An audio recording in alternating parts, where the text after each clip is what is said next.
Yo, yo, yo, and welcome back to Creeps and Crimes Podcast. I'm Taylar. I'm Morgan. Happy Thursday and happy episode 191. 191. Yeah, bitches. Oh my God. It's just kind of freaking me out that I'm literally not at all prepared for 200. We kind of did that with 150, pulled something psychotically fucking cool out of our assholes. We haven't even talked about it.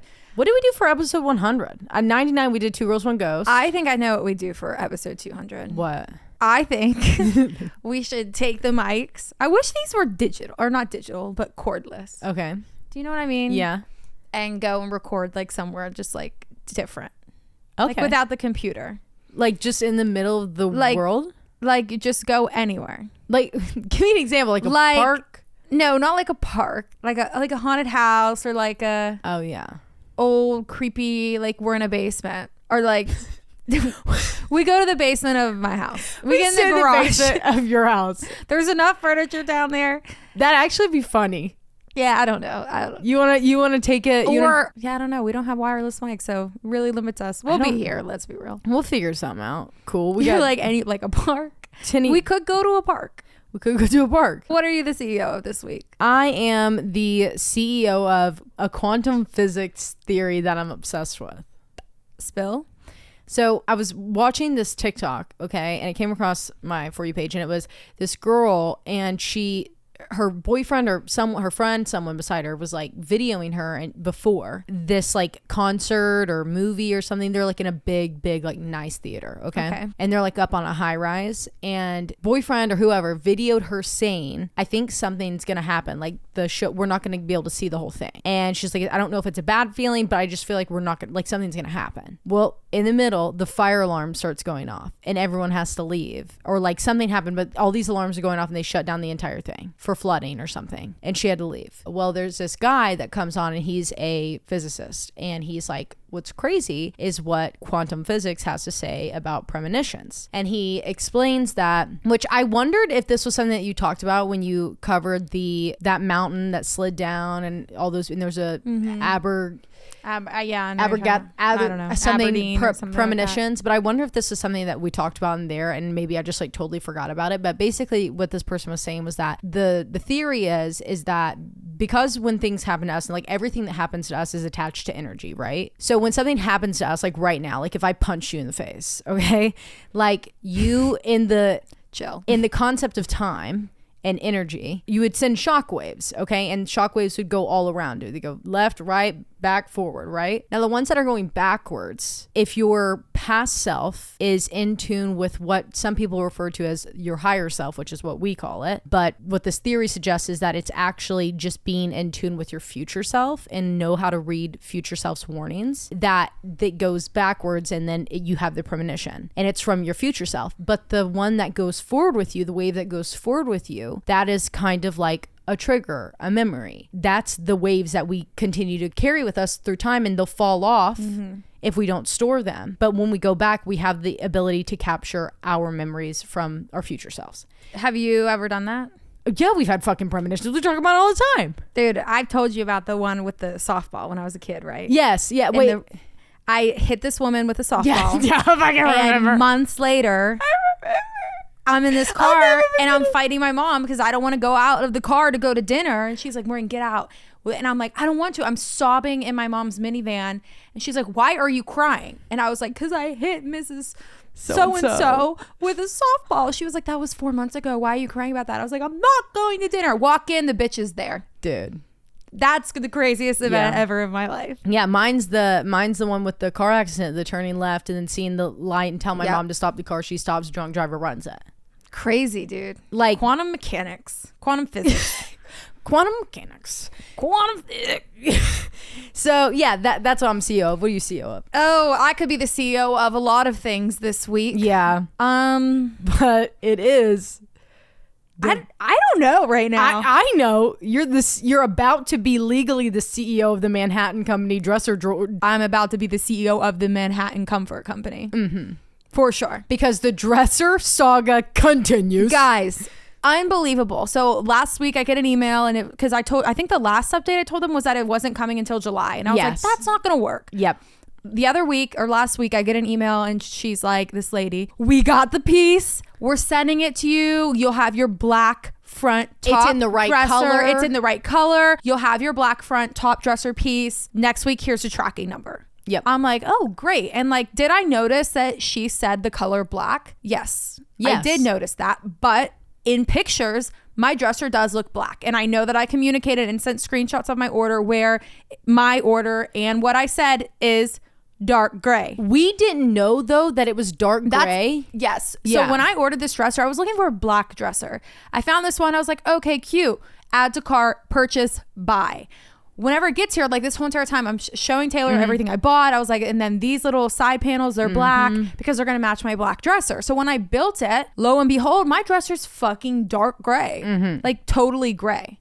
And so that was I understand to the eye, it looks like it's black, but I physically stated the color of my dresser numerous times and sent pictures and receipts of my order. And the woman saying it's in the right color black. So taking it, if it's in the right color black, I'm like, oh, okay. She says I was black too. Like there's where I went wrong, right? You know, like we're on the same wavelength. We're on here. the same page here. Anyway, dresser piece just comes today, and it's fucking like actually black. Like it looks like black. There's a void where the dresser drawer once was the backing of the wood. If you took a picture and you looked at the hole, and you took a picture and you looked, the hole was black, and you took a picture and you see the new filling shelf. Yep. That's also black. It looks the same. Yeah. It looks like a missing dresser. It just looks crazy. So anyway, that was fun. I just emailed them and threatened to be the CEO of Manhattan Company. Just literally Manhattan Comfort Company. It's quite like literally at this point comical. Like, just for the love of fucking God, let's break all ties. Yeah, like at this point, and you're going down, and we're the CEOs, and we literally will be your CEO by the time this is over. Because I'm fucking sick of it. Oh my God. Get this girl her correct dresser color, please. What's so funny is it's just become like such a big part of our lives now, like this giant saga. But I know that there's gonna be people listening to this, and they're gonna be like, Cam, there's literally people dying. Like literally, that's what the fuck people. If there was a snippet of this posted, like, what the fuck are they talking about? I know. We're literally just so consumed with this, and I would hope that if you're a true listener, you're just as consumed in the dresser saga. And this is why you make your husbands, your boyfriends, your partners, your significant others, whoever it may be, count the fucking pieces before you build. Because if I had it my way, it never would have been built. It would have been back in those boxes, picked up and out my door. Yep, 100%. But it's over. Didn't go my way. And also, we're a little bit more invested because we went to Old Time Pottery this weekend. And we absolutely slayed, might I add. No, guys, first off, Taylar and I are literally not allowed to do this. No, we didn't. We all know. Not Patreon specifically knows. To go to Home Goods, TJ Maxx, Never. Marshalls, Target, or any place like that. Taylor's been raving about Old Time Pottery for, I don't know, a week or two now since since the wedding, weeks now. Yeah. And whenever I put the dresser in the bedroom and moved it and like swapped them out, I was like, this needs saving. I was like, I fucking hate it. It's low. It's too small. This is not what I wanted. And she was like, okay, well, it looks crazy, but it's fixable. We can fix it. So we got a coffee and then we went to Old Time Pottery. We would keep abandoning our cart in different aisles. The store is huge. It is literally the size of two Walmarts. It's a fucking warehouse. I wish someone could be a fly on the wall when Taylar and I are in a store together, because it's actually ridiculous. It is so ridiculous. Dude, it's such good deals, guys. What I got for my dresser would have costed me 5 times the amount at Home Goods. Yeah. So anyways, Old Time Pottery is the place to freaking be. Oh my God, wait, we have drinks. We are drinking today. We haven't drank in so long in an intro. Let me crack it open. Oh, mama. The audio bite. We're drinking Spritz Society. I have peach flavor. I have passion fruit. Damn, that was so cheers. good. Wait, cheers me. Okay, I already sipped. Oh my God. That was exactly what I needed. Guys, I don't know if you saw our pictures. I mean, I do know that you saw because we did plaster them everywhere and on reels. But Morgan, tell them about what we did for your rehearsal dinner. So my rehearsal dinner was a very like Italian style family dinner. Everyone gathered around, 40 people gathered around a big old table. And we were sponsored by Spritz to enjoy some nice wine spritzers. And let me tell you, that was the most iconic shit that I've ever been a part of. No, and it was literally a hit. The guys were like, is there any more of those What'd they call them? What were The they called? Spritzies. The Do you guys have any more of those Spritzies? Where did you get the Spritzies? The moms, the grandmas, everyone involved was like, My grandmother enjoyed it so much, guys, that she took some home. I was like, Grandma, you want me to open that for you? And she was like, no, I'm going to save it for when I get back to Florida. yeah. That's what I'm we're like, talking Grandma. about. We know Grandma. That's what we're talking about. No, they're just so good. And what everyone also loved to we're just spit them on. They're so good that we like to pour them on a rug. But like everyone was talking about how just great they feel in their hands. Like when we were taking pictures, they were the perfect like prop for, your shoulders and your arms to look right. No, they really were good. But I don't know if you guys remember, but like, what was it? 2 years ago, 2022? Yeah, when they first launched. No, it was when they launched their value pack. That's right. That's what it was, their value pack for Christmas. Like, I think it was Christmas 2022.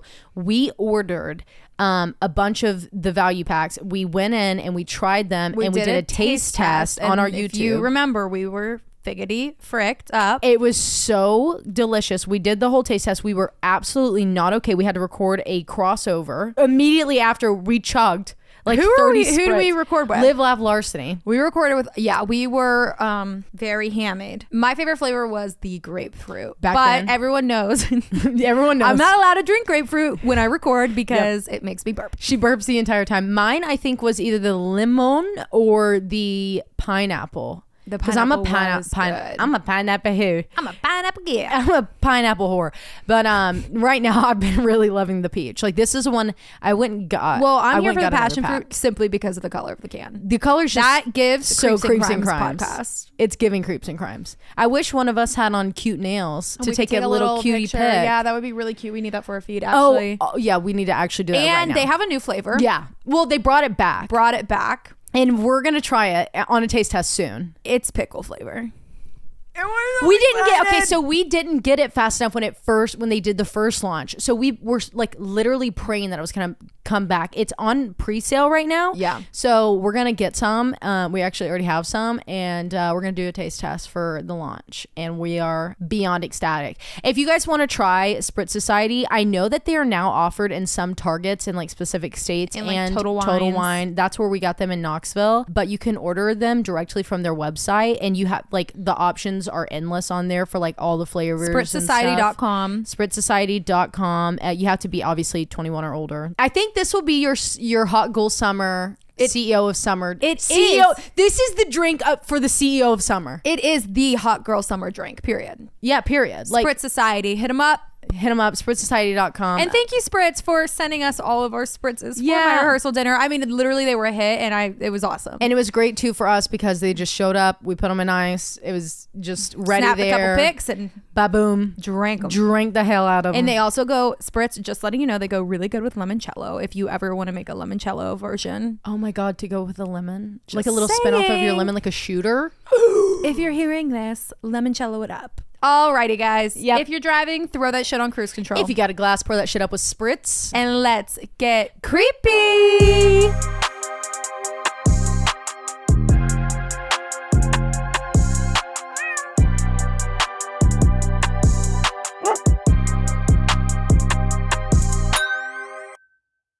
Okay. Hey guys. All right, Morgan, what do you have for us today? Today I have a little like sub project of MKUltra. Okay. And honestly, Taylar, when I was done with it, I was like, I feel like I've talked about this.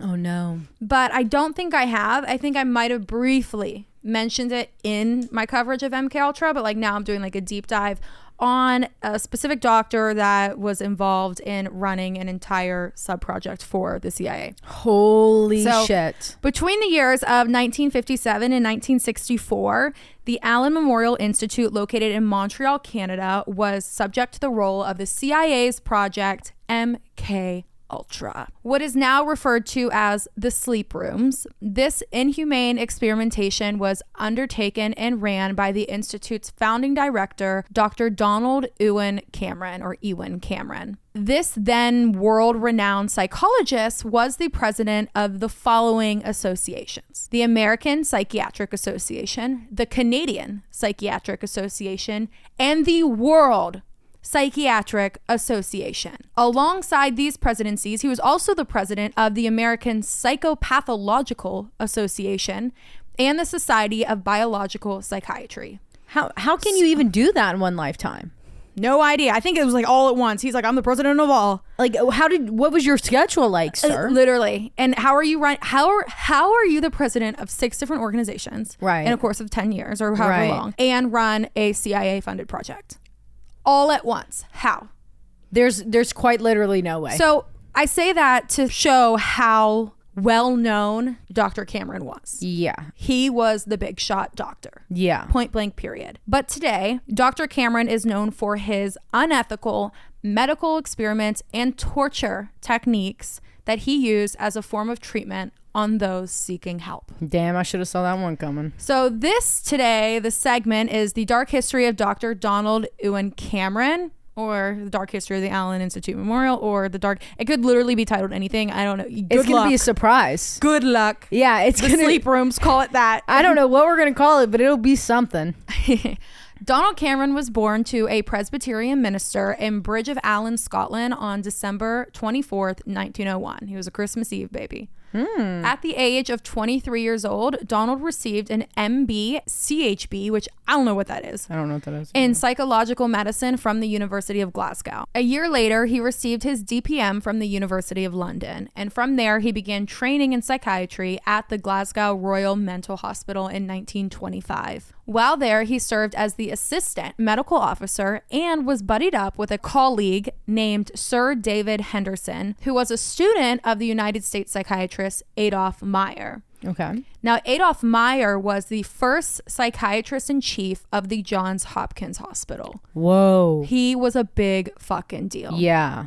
So the two of them, Dr. Cameron and Dr. Henderson, and it was Dr. Henderson that studied under Meyer. He had this relationship with Adolph Meyer in the United States. And mind you, they are still in Glasgow right now. I don't know how to say that. I should really figure it out. I think it's Glasgow. So the two of them, Dr. Cameron and Dr. Henderson, moved to the United States to study under Adolph Meyer at the Phipps Clinic at Johns Hopkins Hospital in Baltimore, Maryland for 2 years with a research scholarship. Okay. In 1928, he left Baltimore, Maryland to go study at the Psychiatric Hospital of the University of Zurich in Switzerland. And this is where he studied under Hans Mayer, who was the successor of the psychiatrist Eugene Bleuler. So Dr. Bleuler was also a big shot doctor who was mostly known for his contributions to the understanding of mental illness. Got it. And he created words like schizophrenia, autism. Like he dubbed all of that. Wow. And many other like common things that we use today in diagnoses. While there, he met one of Canada's most known psychiatrists, A.T. Mathers, who convinced Dr. Cameron in 1929 to move to Brandon, which is one of the larger cities in Manitoba, Canada. Okay. Dr. Cameron would reside in Manitoba or Brandon for the next 7 years and was the physician in charge of the reception unit of the provincial mental hospital. Okay. So he's like hip hopping around all over the world. Like the world. Like how are we going back and forth so much? He just meets all these people and they're like, come do work under me, come study under me. I guess you kind of saw that firsthand with like the scientific community. But also like 1929, like get on a boat and come over here. But Wait, when let's ask Siri. Airplanes were not a thing. Hey Siri, when was the first ever commercial airline flight? 1914. So they could have been taking privates. Oh, he was taking privates then. Damn. They were taking privates, technically. Why am I thinking 1914? Why am I thinking 1951? Why am I thinking that they were on boats until 1970? Why was I thinking that they were definitely on boats until 1951? What the fuck happened in 1951? 1851? 1951. Something big with like airplanes happened. Was it when it was the first commercial airline crash attack where that dude that we covered put a bomb on it to kill his wife so he could get the insurance, his mom, to kill his mom? That's what it was. Yeah, that's what it was. That was a crazy. long time ago. Okay.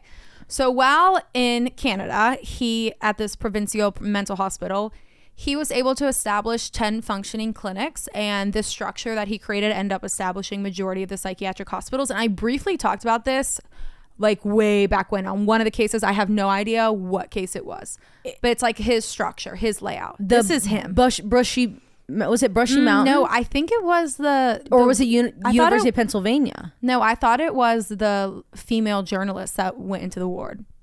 Maybe That was such a good case. That was such a good case. Oh, sorry, I slammed. I don't know. mic. One of the like. Fuck, that was like I've not covered. too long ago. It was in the last year. Yeah. Because I remember thinking about, you tell me about like the courtyards, and then on this, like they had certain things that went into place they could go work. And, Right. Yeah.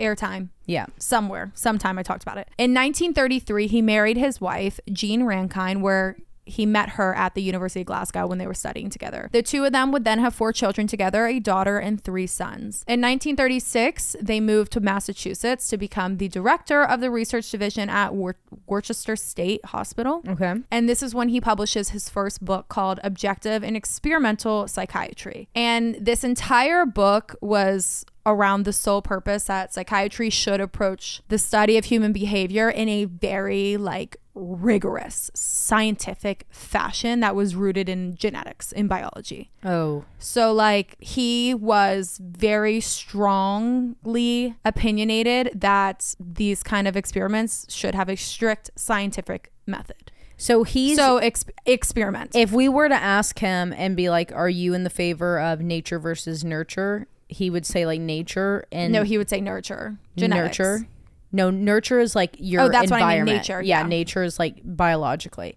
And then he wanted any and all psychiatry. He believed that any sort of research should be done by using the scientific method, meaning you need to take a human and treat it like a rat, or treat it like an object and run experiments. Wow. That's what, like, very strongly believed in this. Wow. Yeah, he was all about the experiments. That's creepy. So he then moves to Albany, New York, where he worked as a professor of neurology and psychiatry at Albany Medical College and at the Russell Sage School of Nursing. In 1943, he was invited to McGill University in Montreal by the neurosurgeon Dr. Wilder Penfield. And with this invite came a grant from the Rockefeller Foundation, money from John Wilson McConnell, who was like this big Montreal like billionaire, also the Sir Hugh Allen's mansion on Mount Royal in Montreal, so a mansion. So when you give a psychiatrist a mansion and unlimited funds, they're going to launch their own institute. Right. And this is what was called the Allan Memorial Institute for Psychiatry, which was founded by Dr. Donald Cameron, along with the Rockefellers and John Wilson McConnell, and this mansion and the CIA. But no one knew that at this time. Because I was about to say, like, where the fuck did the Rockefellers get wrapped up in this? Right. What are they doing up there? Exactly. What are you doing there? Why is anyone doing anything up there? But truly, these are, besides the Montreal Star, the CIA and the Rockefellers are, why are they the only forking 2 out money U.S. to Canada? entities that are involved in this To this doctor in Canada are quite without funding a research are our thing. CIA, and then one of the U.S. oldest, wealthiest families. Right. Rockefeller Ice Skating Center. Into the Rockefellers. Because I actually don't know much about them. I just know the Rockefeller Christmas tree. I actually was thinking about the other day, because I want to do do a big deep dive into like the underbelly of like New York and like the mafia and mob and shit, and those big motherfuckers like Rockefeller and all those bitches from that back then. I would love to do, like, I would love nothing more to go down this like historic rabbit hole. Big wealthy family name. We would be killed off. I'm telling you though, like, that would be iconic. Yeah. And we would be very interested in it. And I'm sure there's a lot. I've just never personally gone looking for it. For sure. Anyway, when you give a psychiatrist, it's like a fucking math problem. When you give them a mansion and unlimited funds, they're going to open their own institute. And this was the Allan Memorial Institute. The Allan Institute was set up on the hilltop of Mount Royal Inn in McGill, which is the university's downtown campus, and what was called the Golden Square Mile of Montreal. It was like it's like the UT. Ayers Hall. He's doing it in Ayers Hall. Yep. The institute was open in 1943, and it was ran as this open door basis, meaning that patients could leave if they wanted to, as opposed to the very common closed door policy that other hospitals in Canada and the United States had in the early 1940s. So that's like a pretty big, like come in, but you can leave if you want to, unless you're in my research study, which I'll get to. But like any other patient, you're welcome to leave if you'd like. It's not a closed door policy. And then he also introduced the practice of a day hospital, which was pretty cool. It was the first of its kind in North America, and it allowed patients to live at home and then come in, receive their treatment during the day, avoid the hospitalization, and you could go back home and spend time with your friends, your family, your community. You could. Well, that's like a really great concept. Yeah. So I don't know why he went so astray, brother. It's kind of like he was like the Walt Disney, where it's like, well, I gotta make the experience so bright that no one's questioning anything if there's anything dark hidden in it. Yeah. So now I'm gonna discuss his like research and what he really did at the Allan Institute. But I do want to mention that during this time and today, there is a lot of controversy that surrounds Dr. Cameron. And I could get into it, but it would take me, 30, 45, an hour long to talk about his involvement with the Nuremberg trials and how he viewed German people. Oh. But basically, I do want to briefly discuss it. So to sum it up, he was terrified of Germans. He was very fearful of them. All Germans, not just Nazi Germany. He believed that throughout history, Germans gave off this fearsome aggression and that this was the cause of World War II. And he expressed that Germany will try it again because it is their genetic determination. And he said that German people were not suitable to have children or hold positions of authority because of the genetic tendency to organize society in a way that fostered this fearsome aggression that they give. I'm like speechless. So you're terrified of all Germans, but you're sounding a lot like Adolf Hitler here. Like what you're spitting right now is kind of giving like what they were talking about. Everything's fucked up. I don't even want to ever. Thank you for mentioning it. I don't want to talk about it, and I don't want to be here. And I say all of this because if you were to look him up, he would constantly use German people as this like very negative character in his psychological research, and he would always compare them to other patients or like other people in a really negative way, in a negative light. God. So he was a terrible man. He had some very concerning views, but our focus today is his involvement with the CIA. Just thought it was important to briefly mention that because it isn't anything that you look up about him, and I didn't want to skip over it. Yeah, thank you for that. So Dr. Cameron also viewed mental illness as a contagious disease, which was very common during this time. Okay. A lot of people believe that. But I found this thought process as interesting because he's there offering this state-of-the-art institute day as a day hospital. Right. This day program allowing your patients to return back home. So if you really believe that this is contagious, then why are we, you know what I mean? Like he contradicts himself an awful lot. Well, yeah, exactly what you're just saying. Like, why would you let them go back and contaminate other people if that truly is what your thought process is? Why would you have an open door policy, where a revolving door policy, I guess is a better way to put it. Right. Well, if you do believe that it is contagious. And then also on top of all of that, then what precautions are you taking? Are you wearing hazmat suits when you're seeing all of your patients? So if the answers to any of these are no, then I'm going to go ahead and assume that you don't actually think that, but for some reason you're doing that as like a weird way to like withhold something. Right. Yeah, no, he's just covering his ass. He's fucking creepy. I think he truly like would say these things and like make How did he get the jobs that he had being this crazy, Morgan? Dude, because then in the 40s. You're right. Like it's just so fucking foreign. Yeah. They were like, oh my God, he's a genius. Yeah, he's absolutely right. He's the president of the world. He's the president of everything that you could be the president of except for a country. Literally. It's fucking crazy. Nonetheless, because of this belief of contagion, he promoted the idea that chaos could be prevented if we remove the weak from society. Oh my Now, God. the weak refers to anybody who was labeled mentally ill, sick, or even things as simple as like anxieties or insecurities, especially like this is like World War time. Yeah. And so if people had anxiety of like the state of the world, like he viewed them as weak. And you can no longer just call them witches, so we might as well. And and nothing mattered. If you were weak, then you needed to be eliminated per him. Wow. Eliminated. Now, this mindset, well, the CIA fucking loved it, clearly, because his work began attracting the interest of the Central Intelligence Agency's MKUltra's mind control program. And this is when they launched the MKUltra Subproject 68, ran by Dr. Donald Cameron. In this sub-project, he was hoping to correct. This is what he was ordered by the CIA to do. Okay. Air quotations. I'm ready. He was hoping to correct schizophrenia by erasing memories and reprogramming the psyche. I'm not even sure So the that CIA hires on this doctor out in Canada and says, hey, we got a project for you. Here's a plethora of money. Could you work on fixing schizophrenia? who the fuck had And he's schizophrenia like- that they were so concerned about? And he's like, yeah, actually, I can. And this is a cover up. They weren't doing that shit.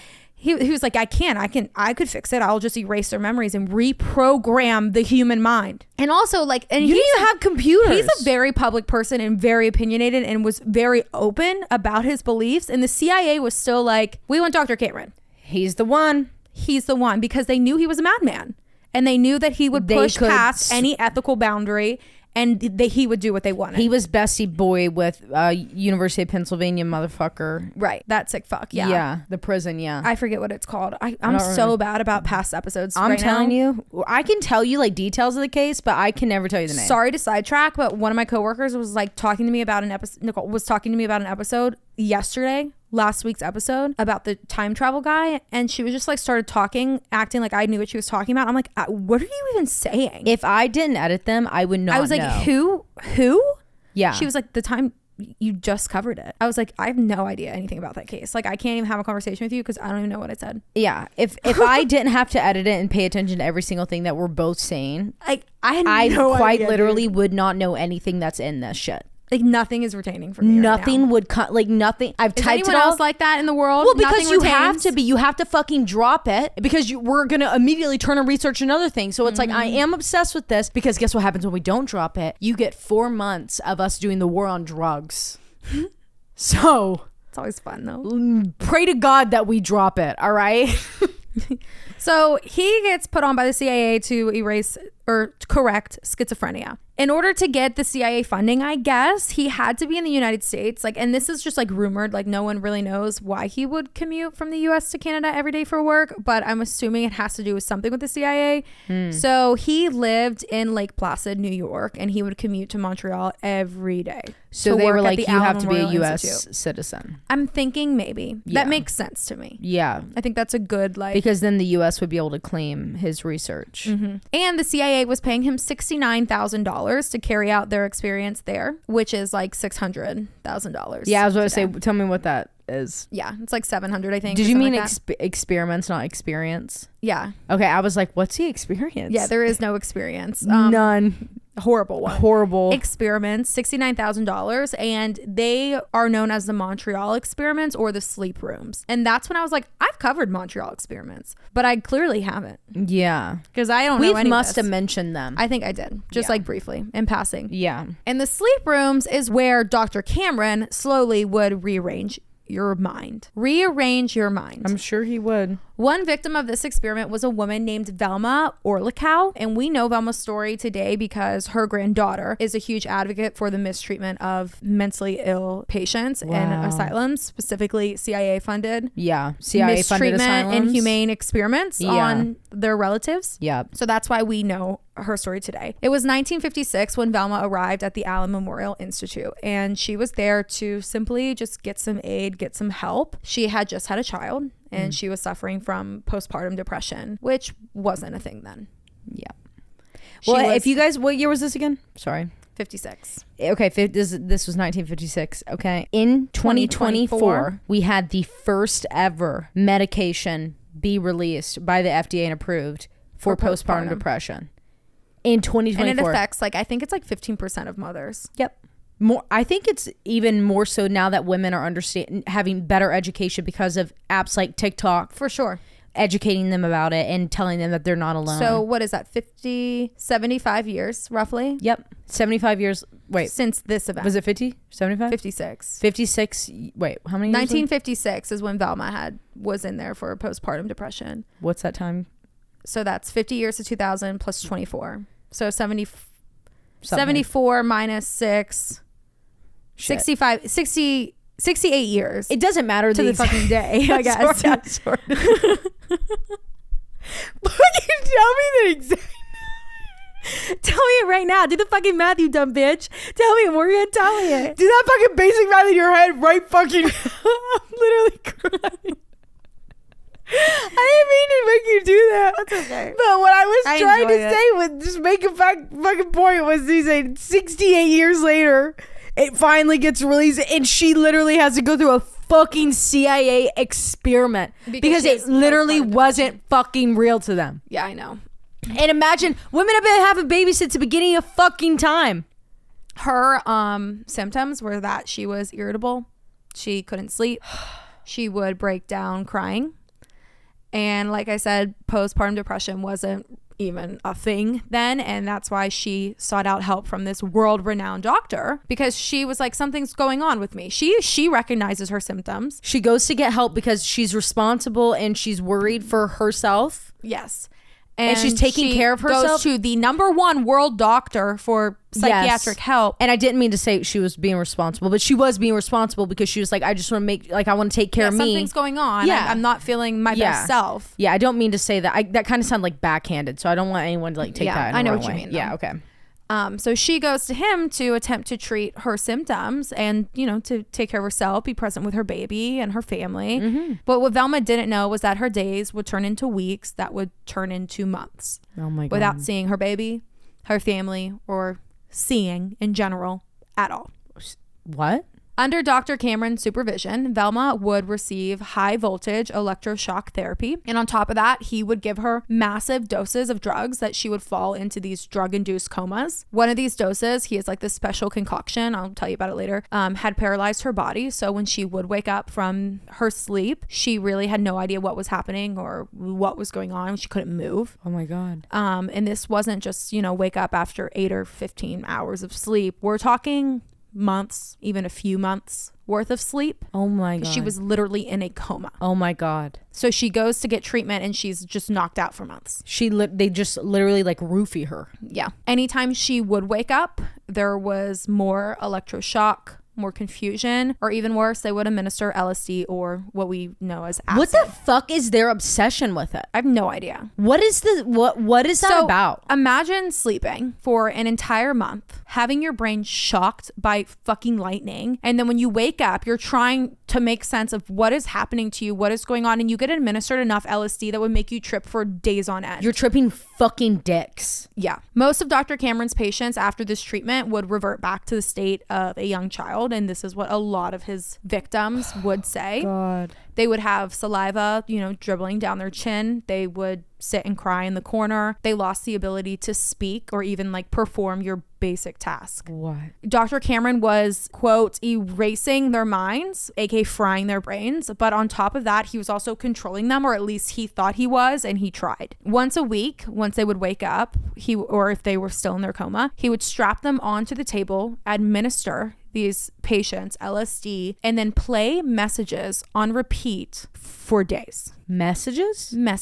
So he had this football helmet that had speakers inside of the helmet, and he would place it onto their heads and strap them in. He did this helmet method because he said the messages, those that were awake, would drive them to like beat their heads off the wall. So like he was trying to protect them. That's so then why don't you just not do your fucking weird creepy messages, you bitch? Yeah, maybe just don't do that. Maybe don't do that weird shit. Majority of his patients were knocked out. So like there was nowhere for them to go and actually hit their head. Yeah. The recordings or these messages would play positive things about their new personality that Dr. Cameron scripted for them. And then he would switch it. So that would play like on repeat, like days and end. And then like, I don't have an example, but if I had to guess, it'd be like, butterflies, happy, you're happy, you love, you're fulfilled, French toast. I don't know, like I don't know, like you just, like going on walks, you're an adventurer. Like that's kind of like what I'm thinking, but I have no fucking idea. And no one I wonder knows. if they were like custom, like you love your child. They were. He was handcrafting personalities for each patient. He was literally knocking people out and forcing them to listen to his dumbass podcast.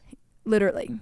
And then on the flip side, he would switch the recordings and he would switch it to all the negative things about their new personality. So like beat them in. Like, you're dumb bitch. Yeah. You're fucking stupid. Yeah. Like shit like that. I'm assuming. You don't like the way that your left toenail looks. Exactly. Like that shit like would on repeat. Oh, and they're tripping. They're on LSD. They're on LSD. Literally. With a fucking football helmet on from 1940, 50 something, which means it was just strapped up in a sleep room. Yeah. Velma received megadoses of LSD on 14 different occasions, according to the documents. And every single administration, this is written down, like her granddaughter found this. Every single time they went to administer her a drug, she would turn away, pleading, begging the nurses to not give her another dose. And when she would do that, the nurses and the medical staff would just start shouting at her, telling her she was an evil mother, bad person. You're not making yourself better because you're refusing anything that would make you a better person. Like, you need to do this, Velma. You need to do this. Have you done it? Right. Like, let me put it in your arm. I don't know. Hey, Sarah, why don't you lay down here? Yeah. Oh my God. Happy birthday to your sister-in-law, Sarah. Happy birthday, Sarah. Not in this context. I hate that it had to be in this context, but I just remembered that I saw it was your birthday today. Happy birthday, Sarah. Yeah. Happy birthday, Sarah. Velma was hallucinating so bad that she told them at one point her skin felt like it was melting off of her bones. Oh my God. This experiment on Velma went on for about 3 to 5 months, but the effects lasted in Velma's life forever. She was never herself again. She couldn't handle many situations, especially being in public.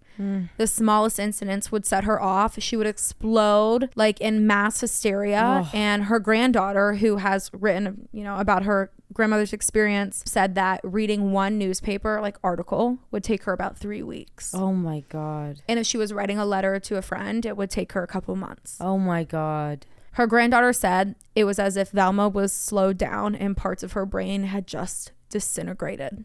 Wow.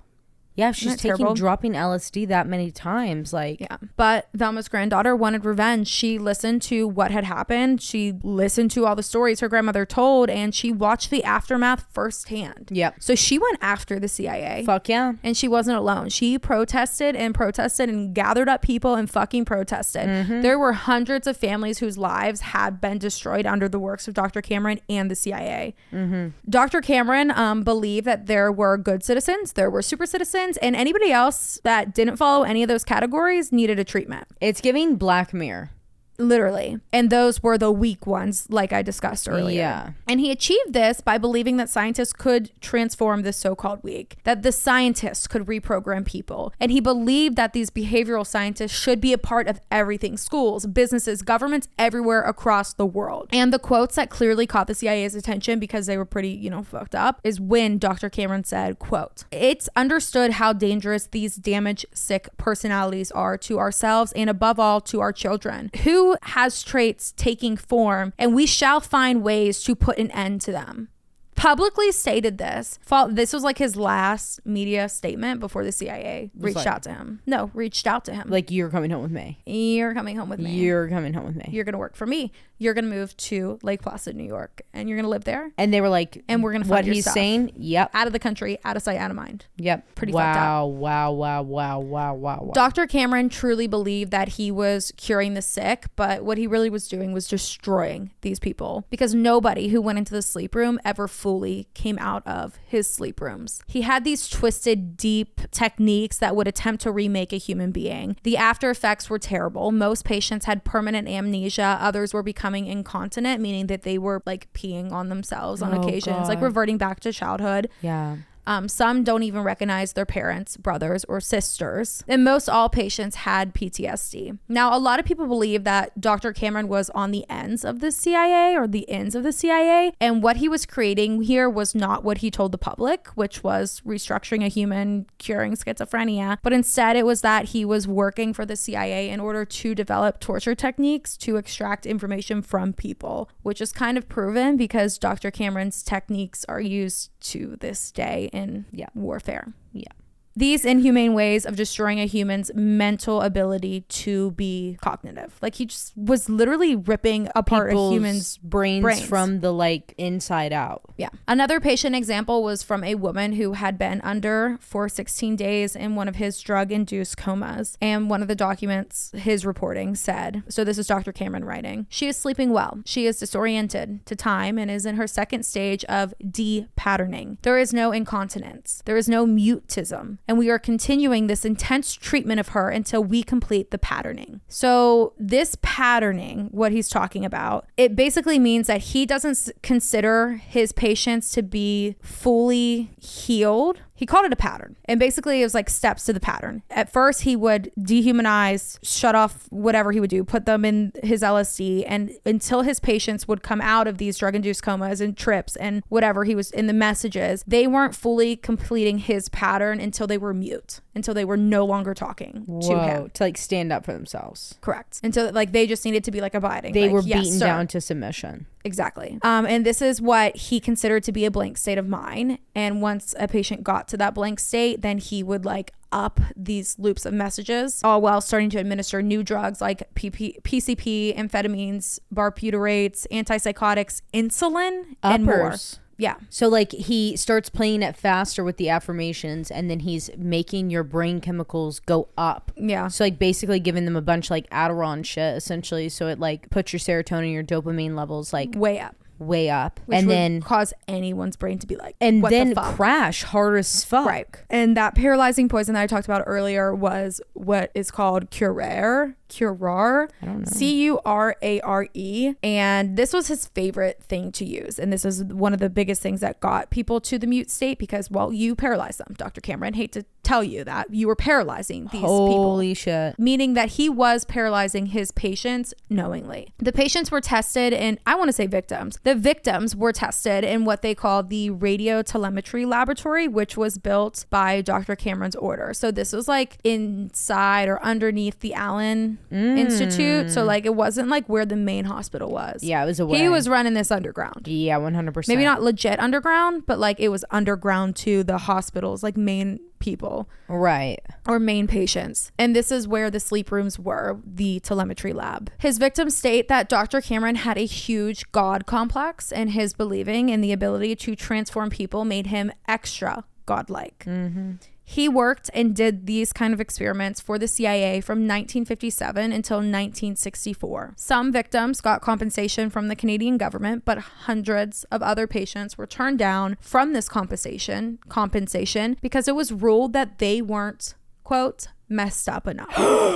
And here's something to end on that will have you fucking fuming. The CIA, the Central Intelligence Agency, the United States CIA, has never accepted any liability for their crimes against humanity in the country of Canada. They're like, nope, not us. You fucking petty bastards. Yeah. The Allan Memorial Institute was of use as an active psychiatric hospital until 2015 when it stopped, and the building currently houses outpatient psychiatric services for Montreal General Hospital, which is still part of the McGill University Health Center. So it is still open as an outpatient clinic center. Holy shit. Still there to this day at the university. Holy shit. And that is my case. Was there any success story? No. Why was he like so like gung-ho, like this works, I've done it, I'm God? And it's like, bro, literally not a single person has come out of this already. Right. Like all of your experiments failed miserably. Like I read that like his document showed that like no patients had, 0 of his patients showed any sort of improvement. Go fucking figure, bro. Yeah. But you have to think he's having whoever that's the CIA funding, come to him, the fucking Rockefeller, the people come funding to him. and being like, you're doing great work, keep up the great work. Here's Oh, more even money. that, he's got to go in public and act like everything's fucking fine because it's money. But I think he also was so self-absorbed, and he thinks he's making progress. Yeah, he does. Like that's what mad scientists do. They're like, one more, the next one, the next that'll more. Be that. That'll be. They're mad scientists are quite literally just addicts. Yeah, like that is literally what it is. It is and when you have someone fueling that addiction, yes, telling you you're doing a great job, keep up the great work, and you'd think a fucking psychiatrist of all people would recognize that own pattern within themselves. My favorite is that he literally was the president of, let me go back up to the top here, everything, the Psychopathological Association. No, he was the CEO of the psychological of the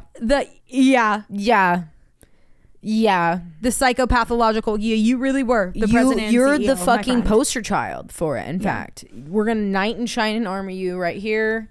Amen. Here. You won. But what's really interesting is when you look up this hospital, like today, there was like nothing about it. It's like very, very short. Like this location was also the CIA sub-project 68 MKUltra. That's it. So you got to find your information by looking up Mr. Cameron. I would just own it at that point. Yeah. Like if it's really separate and there's nothing to do. I wish I could understand like what the CIA was really doing. Like I know what they were doing. That's the thing. Torture. They were figuring out the best way to break down an enemy. Well, yeah, that, but for like wartime, but like and shit. what is what their else? obsession with LSD? What is it with LSD other than as Charles a torture Manson tactic? and like all of that shit? It all is together. Why is it all surrounding it? And then meanwhile, there's literally drugs. I also read while I was just looking at like refreshing on MKUltra. I read that the what's the Unabomber's name? That he was part of MKUltra. It's like subject. It's a big. Is that who I'm thinking of? It was a bomber. I think it was Unabomber. There's stuff in there that's layered. It's crazy. Yeah. I don't know if that's like, the it was one. like briefly mentioned. I was like, back up, but like it didn't say much. There's about a lot of government involvement. Who created LSD? I don't know. Who did create LSD? So it turns out this shit is actually crazy, and it was created by accident. But I'm gonna do a whole little segment on it on Patreon for the mini on what? Sorry, no, I was gonna say what's new Wednesday because it's really good. I want to look more into the it. May mini that comes out the last week of May. There's literally a holiday about it. Okay. What? I know. What the fuck? She was like, "Wait, come listen to this," because I ran to the bathroom while we waited for her to look it up, and I was like, "Actually, don't even read into it more and come present me with this psychotic case." Perfect. Bitch, that was crazy. I wasn't expecting that. I should have, knowing that MKUltra was involved. And well, I really did. I guess you could call this the Dr. Cameron case. Literally. Like, I don't know, because it really is about him and like his crazy views. Like he was a psycho, prominent figure in psychiatry for years, for 20 years. In the world, and America, in reality, country, actually was Canada. Everyone was just actually studying him. Yeah, that's the flip. That's the plot twist of the century. Yeah, that motherfucker's crazy. He's crazy. Anyway, and I know crazy's like and psycho and the shit we're saying is total. And I said mental earlier. Definitely not the vibe for not this case, appropriate, and but not like, appropriate for him. And I'm sorry, and I'm so sorry, but like I truly can't think of another word to describe like how absolutely batshit. Not okay. This I don't know. Like there's truly no word for me to pick from. Yeah. Okay. Well, thank you for that. You're welcome. You're up. So the case I have for you guys today is a missing persons case. And I realize like I haven't really done one like this in a while because the vibes from this is not as like clue filled, but it's giving the level of mystery that is Bryceless Pizza. Okay. I can't believe I've never covered it. Like I know a lot of people have covered this in like years past, and it's been a few years since like people have covered it regularly. So I think maybe that's why I never did cover it, but I'm going to cover it now. And this is the case of the Springfield Three.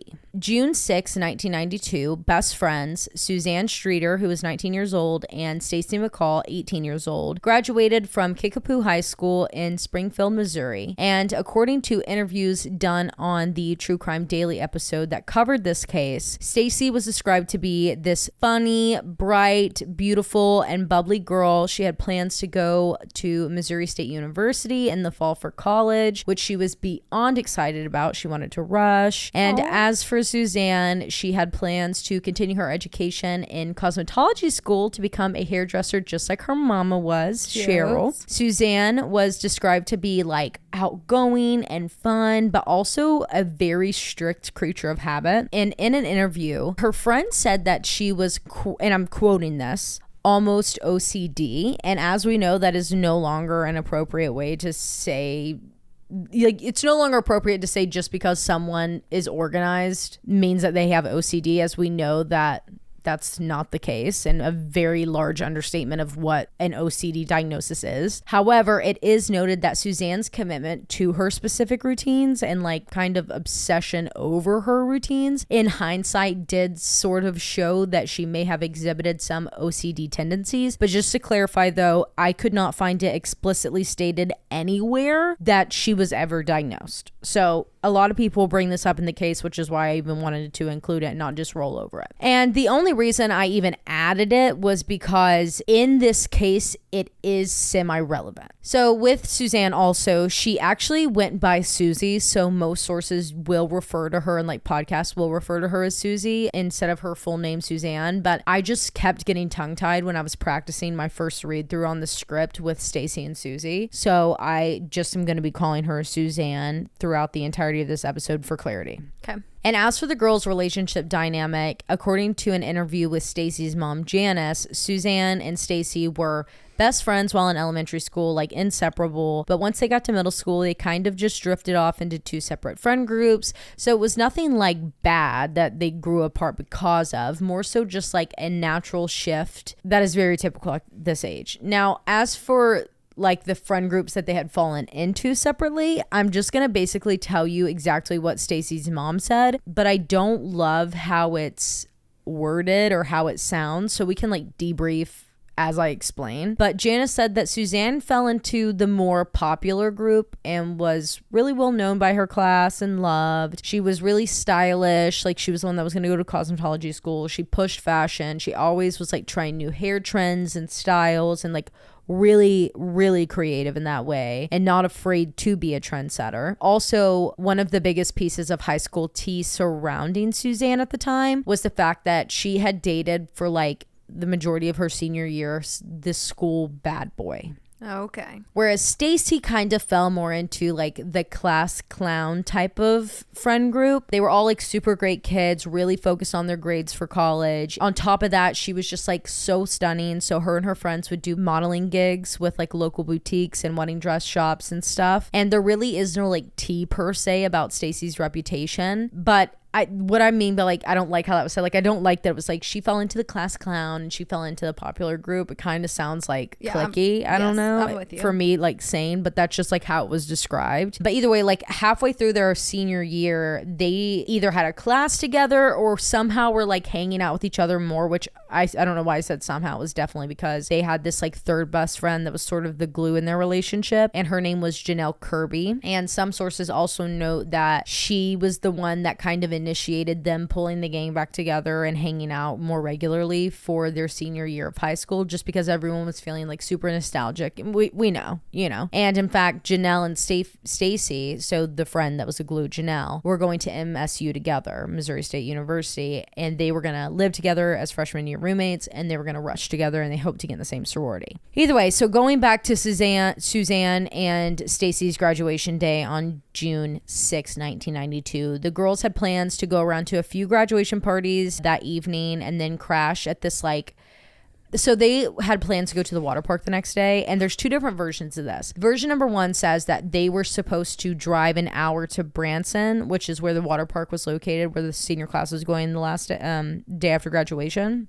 It wasn't like an organized thing through the school. It was just like they all did it. We did that, I think. Like, I feel like I did that. Yeah, like something like I have fun. No memory of it, but I think I went we to did Sandcastle. like a river day. We didn't do like a water park, but I think we literally went to Sandcastle. But I think it was like park. 12 of us. Yeah, it was kind of like that.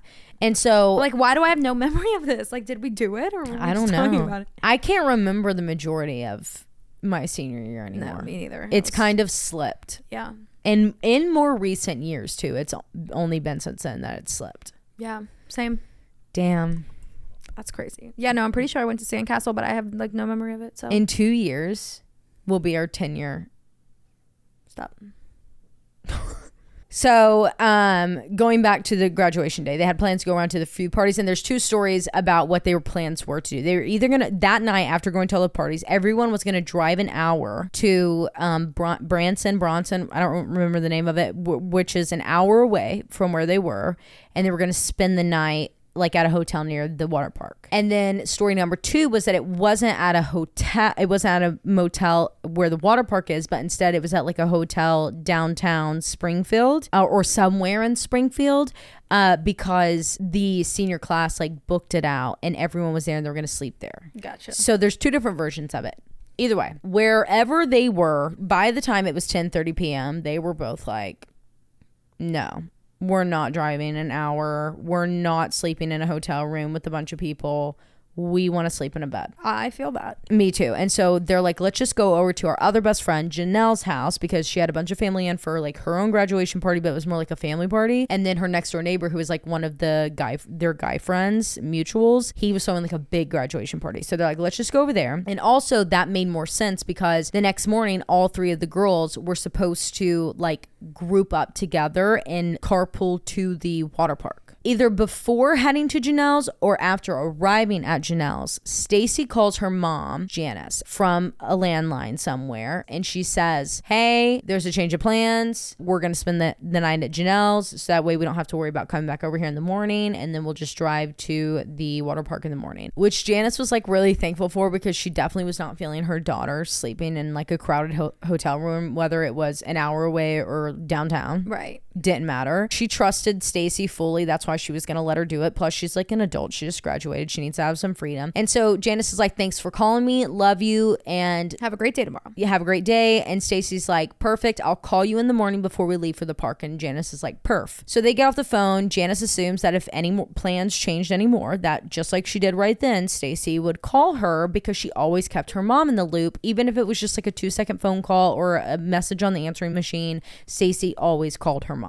Suzanne and Stacy get to Janelle's and they're hanging out at the party, and then they go next door for a little while, and by the time it's like almost 2 a.m. they're walking back over to Janelle's. They get in the house and they're looking for a place to crash. Well, all of the family members that had come in town were literally laying everywhere on the ground sleeping. Every room, every bed, every couch, every side of the floor was taken. So they were like, nope, we need to go. They were both tired as fuck at this point. They had a long day and they're realizing like, oh my God, the water park is going to be even more tiring tomorrow in the sun all day. So Suzanne's like, Stacy, how about we just go to my house? It's only like 15 minutes away from here and we can sleep there comfortably on my brand new king size water bed that I got for my graduation present. Stop it. I would have been like, why aren't we there right now? Why did you not mention that 3 hours ago? Right. We would already be there. Dude, I loved waterbeds. Yeah, dude. But I would like any of my friends' parents that had them, I was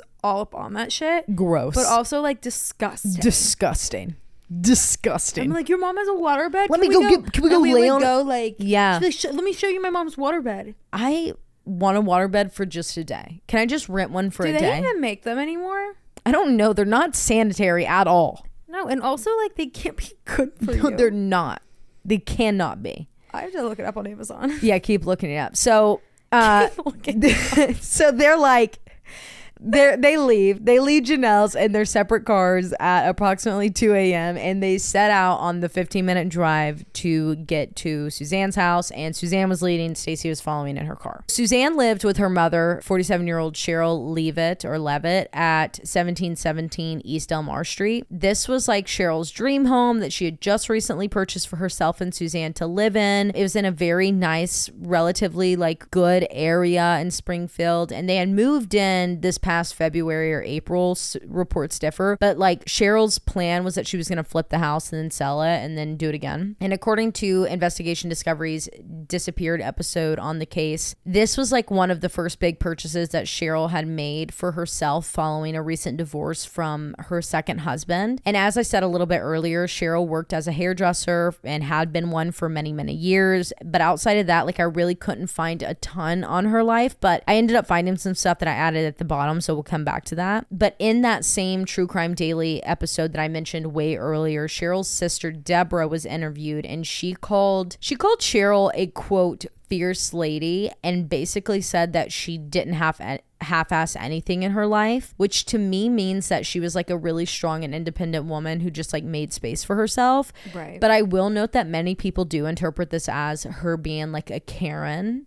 And I don't love that. Plus, like, it was literally her sister that they asked, like, how would you describe your sister's personality? You'd be like, my sister is cool, but she's mean, intense, you know, like you would just, you know, just kidding. But you really would though. Like when someone asks you like what's your sister like, you say she's amazing and but then you're always gonna throw in at the end like one thing about her, she gonna speak her mind. Yeah, one thing about her, she's first. Like seriously, like that's like how so I think people should take that more into context and not look so deeply into that. But anyway, we know that Sherrill had talked on the phone with one of her best friends at approximately 11:15 p.m. that evening on June 6th while she painted an arm wall in her house. But we don't know if she had waited up on Suzanne and Stacy or if she even knew that they were going to come crash at her place that night. In fact, we really don't know anything about what happened after the girls left Janelle's. What we do know though is that the next morning at around 9 a.m. on June 7th, 1992, Nigel, who was Suzanne's best friend that lived down the street, started calling the house to see like what time she needed to be there to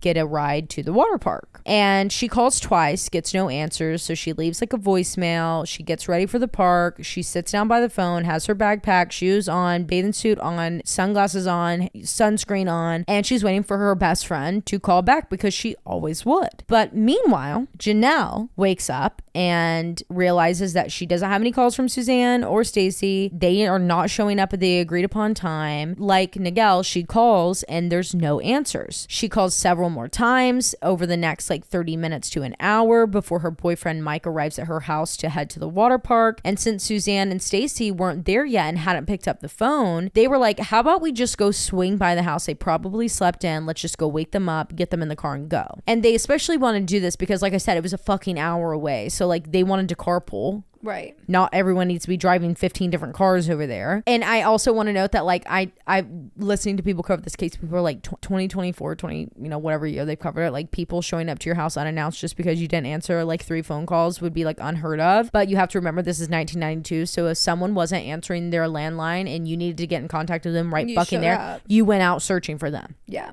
You went and you found them. But also like it's not unheard of for us. If you're not answering me and I need to get a hold of you, I'm immediately. Exactly. Even if I didn't have a tracker, I'd be like, I'll just pull up. I'm just going to go. Yeah. Like we do that now with more like best friends, but back then you did it with everyone. Yeah. You did it with anyone and everyone. Yeah, true. So Mike and Janelle are like, let's just fucking pull up. So they assumed that they were only going to see Stacy and Suzanne's cars there because they are assuming that Sherrill had probably gone and ran some errands, which is why the phone calls weren't being answered. The girls had probably slept through the alarms. So their plan was to go wake them up, load them out of the car, head straight to the water park. But as soon as they pull up, they see that all 3 women's cars were in the driveway. Still though, Sherrill could have been picked up by a friend or someone. So they park in the roundabout driveway, walk up to the front porch, but they don't walk up the stairs immediately because they realize that there's shattered glass all over the porch. And they look up and there's like this hanging porch light, like a wall light. And just the globe itself was shattered and the light bulb was like totally fine. Nothing wrong with it.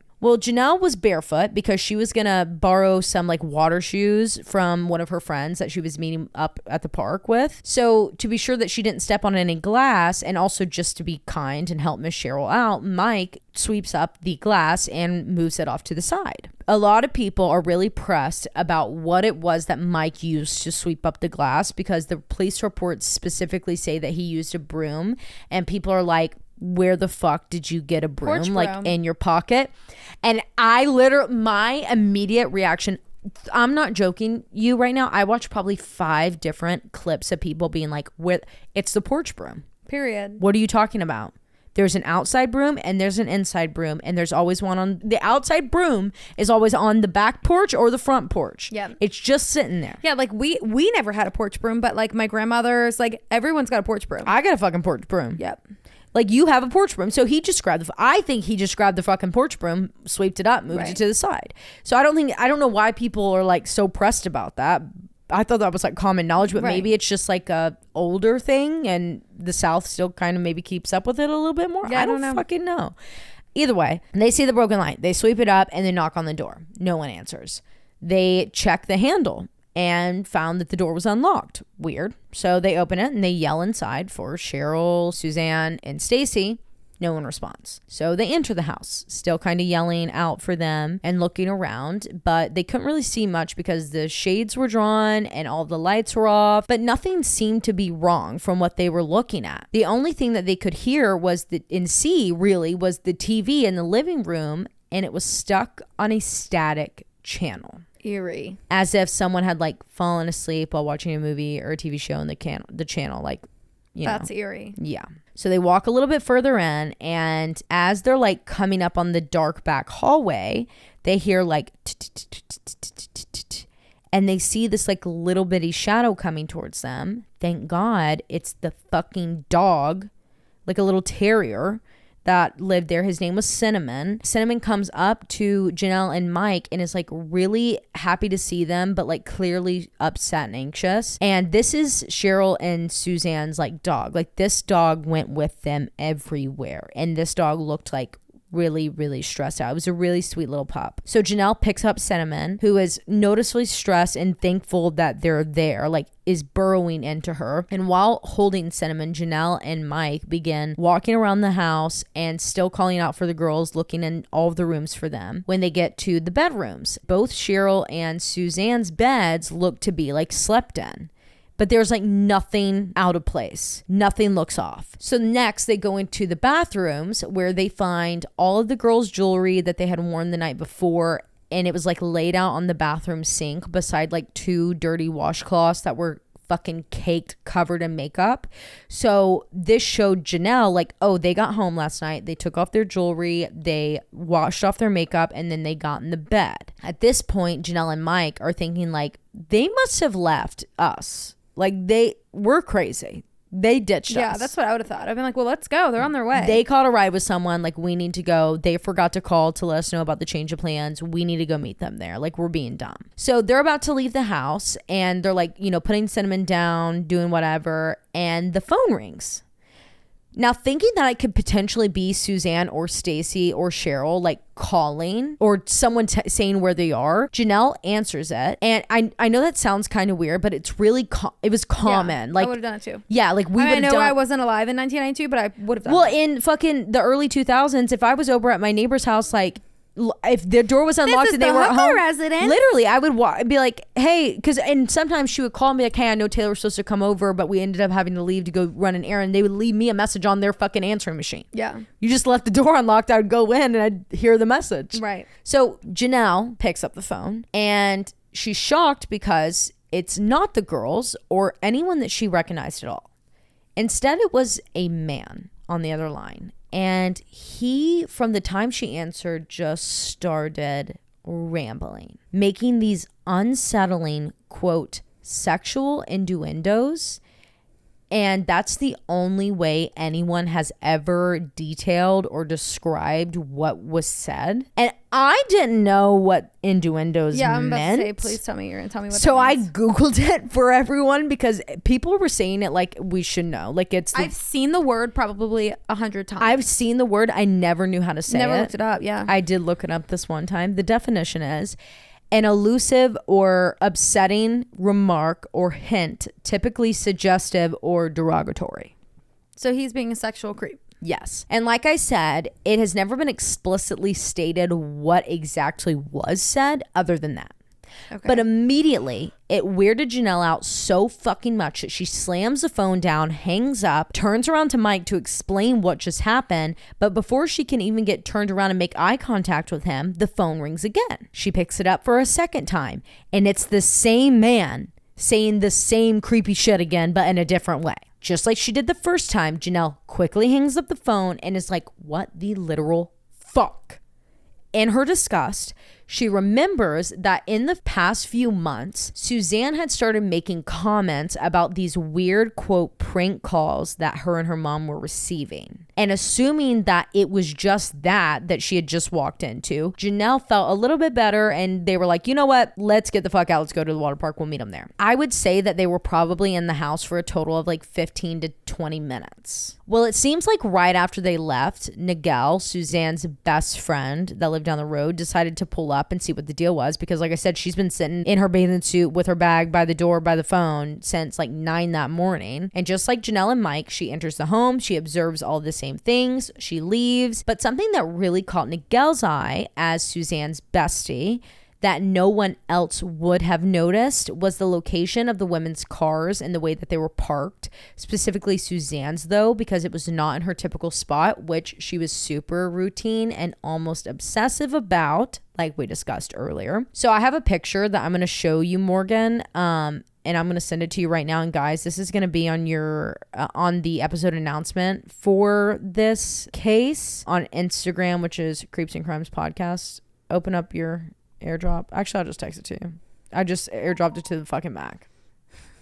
We're going in all different directions now. Well, I also would notice, like, I know how you and Logan parked at the house. I know how you park here. Yeah. Like, I would notice immediately if you were parked weird. Exactly. And like, I know where you guys are parked at that house. Like, I would immediately be like, something's off. Right. She would never fucking park like that with that little square near the fucking trash cans, right, unless like he was pulled there originally. Right. So in front of the house, there was like a small front yard with a half circle driveway through it. And on the right side of the house, like if you were standing in that half circle looking at it, there was this covered carport. And Sherrill would always park her car in the roundabout, like halfway through it, closest to the front door. And Suzanne would always park in the carport. And Sherrill never, ever, ever blocked said carport because she knew that Suzanne would freak the fuck out if she did, because that was her parking spot. And most people that Nigel brought this up to was like, I don't think it's that serious of a deal. Like, they probably just wanted to park anywhere because it was 2:15 a.m. So they were just exhausted and they wanted to go inside and go to bed. But to Bestie Nigel, there was no way that Suzanne would do that, even if she was like so exhausted she couldn't move anymore. So this indicated to her that someone was likely parked in or blocking her spot. It's not confirmed, but it's a really big piece of the case. And realizing that no one was home, just as Janelle and Mike did, Nigel decides that she's going to leave and she's going to go back to her place and call some more people in search of Suzanne. Around this exact same time, which is I'm assuming has to be at like 10:30, 11 a.m. at this point, Janice, Stacy's mom, is getting ready to go wedding dress shopping with Stacy's older sister, so her oldest daughter. And before leaving the house, she realizes that Stacy didn't call her yet like she promised she would when she was about to leave to go to the water park, which was weird of her because like she never would do that. So Janice just picks up the phone and quickly dials Janelle's house, aka the last place that Stacy told her that she and Suzanne were going to spend the night when they talked at 10:30 p.m. the night before. So she calls over there. Janelle's sister answers and was like, oh, there was a change of plans. Around 2 a.m. they decided to go spend the night at Suzanne's new house. And Janice is a bit annoyed with her daughter at this point because she like never updated her about this change, but just assumed that it was probably because of like how late it was when they made this decision. But still, like, Stacy should have called her already that morning and updated her about the plan. But either way, there wasn't much that Janice could do about it at that moment, except for hope that Stacy would call her soon, or like when she gets home, assuming that she's probably already at the water park,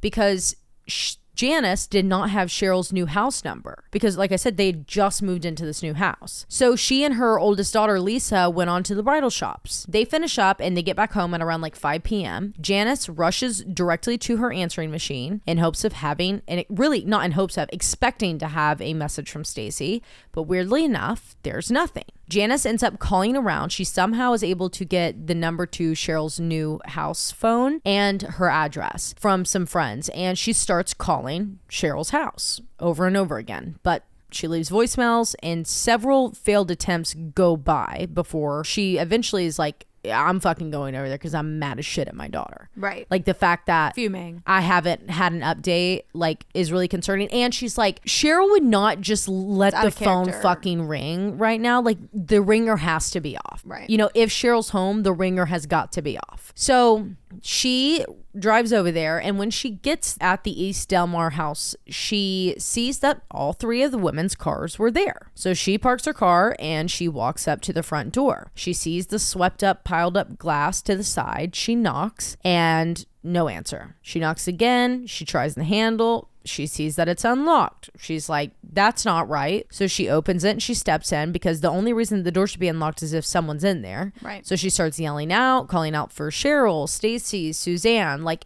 everyone, but no one is there.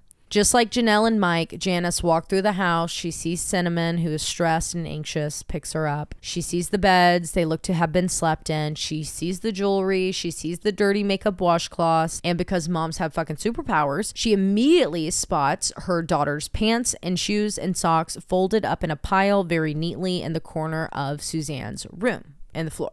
And she immediately is like, well, where's my daughter's shirt and underwear? She realizes that Stacy probably forgot her pajamas. And according to her, not me or anyone else, like, I didn't love how she said this, but she was like, there's no way that she was going to fit in Suzanne's clothes. But I understand why that would be important now. Yeah, it's important to know, but it just sounds awful. Right. You know, coming out of my mouth. So Janice is like, okay, she probably just slept in her underwear and her shirt that night. But if that was the case, like, why would she not have on her pants if she forgot clothes? Like, why would she not have on her pants now? Like, where is she that she's only in her underwear and a shirt? And why would she be there all day? I mean, because it's like fucking 5 p.m. at this point. Right. So as she's like trying to process this, she's like scanning around the room being like, she had to have a bag here that I'm just missing. So she's looking around on the ground, and in the floor of Suzanne's room, Janice spots all 3 of the women's purses like in a row.